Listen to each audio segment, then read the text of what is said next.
Sa isang araw na puno ng paggunita, muling binalikan ng mga Tarlakenyo ang buhay ng isang kababayan na naging simbolo ng paninindigan at paglilingkod sa bayan. Si Benigno Ninoy Aquino Jr. ay sinilang sa Concepcion, Tarlac noong November 27, 1932. Dito rin nagsimula ang kanyang paglilingkod sa publiko. Sa edad na 22, nahalal siya bilang mayor ng Concepcion bago magpatuloy sa mas mataas na posisyon sa pamahalaan at sa huli ay naging senador ng bansa. Ngunit higit sa kanyang mga posisyon sa gobyerno, mas nakilala si Ninoy sa kanyang paninindigan sa panahon ng batas militar. Isa siya sa mga naging malakas na kritiko ng administrasyon ni dating Pangulong Ferdinand Marcos Sr. You very well know that we have a law in the Philippines that says no president may stay in the presidency for more than 8 consecutive years. That is a law. That is a law even ahead of the United States law.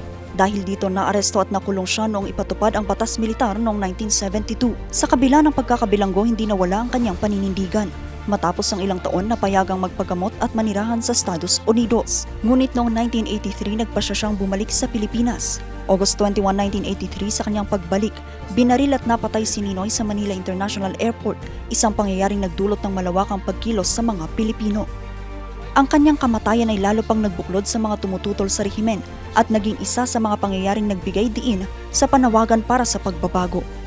Para sa Tarlac, may natatanging kahulugan ng pagunita sa kanya. Dahil bago naging senador at isa sa pangunahing kritiko ng batas militar, si Ninoy ay isang kabataang Tarlakenyo na nagsimula ang serbisyo sa sarili niyang bayan. Kaya sa bawat paggunita sa kanya, muling nabibigyang diin ang papel ng Tarlac sa isang mahalagang bahagi ng kasaysayan ng Pilipinas. Magkakaiba man tayo ng pananaw, paniniwala sa politika, we agree that our country becomes stronger when Filipinos value courage, democratic participation, respect for one another, and genuine public service. Noong 2004, idineklara ang August 21 bilang Ninoy Aquino Day sa pamamagitan ng Republic Act 9256 bilang pagpupugay sa kanyang buhay at sakripisyo. At makalipas ang 43 taon mula nang siya ay paslangin, nananatili ang tanong, bakit kailangang alalahanin si Ninoy? Dahil ang pagunita sa kasaysayan ay hindi lamang pagbalik sa nakaraan. Paalala rin ito sa mga susunod na henerasyon ng halaga ng kalayaan sa pagpapahayag, paninindigan, karapatan ng bawat Pilipino na magtanong at maningil sa kanilang pamahalaan. At para sa mga Tarlakenyo, ang Ninoy Aquino Day ay paggunita rin sa isang kababayan na mula sa Concepcion ay naging bahagi ng isang kwentong humubog sa bansa.